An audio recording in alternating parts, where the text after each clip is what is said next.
One of the tools that people often see when researching real estate is something called a market snapshot. It's a quick summary of market activity in a particular area. That's all it is. But without context, these numbers can be really misleading and confusing. So let's break it down what a market snapshot actually tells you and how to interpret it.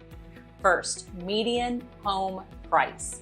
This number represents the midpoint of sales in a specific area during a certain period of time. It's the median. It's helpful for identifying general trends if you watch it week after week, but it doesn't tell the whole story of an individual property for sure, let alone a neighborhood or a zip code. Two homes in the same neighborhood can vary significantly depending on upgrades, lot size, condition, and so on. So second is days on market. This measures how long a home typically takes to sell. When days on market are low, it usually means demand is strong and homes are moving. But when numbers increase, buyers may gain more negotiating leverage. Third is inventory levels. Inventory represents how many homes are currently available for sale. Pretty simple. When inventory is low, competition among buyers tends to increase.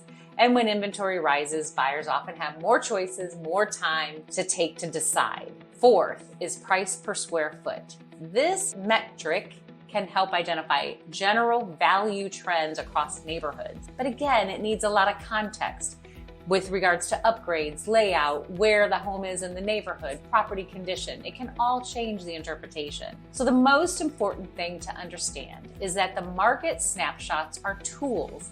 They help us identify trends, but the strategy always depends on your specific situation. If you're buying, we use this data to understand negotiating opportunities. And if you're selling, we use this information to position your home competitively. If you're curious about the current numbers for your neighborhood, your zip code, or what have you, reach out and I will be happy to walk through those steps by step.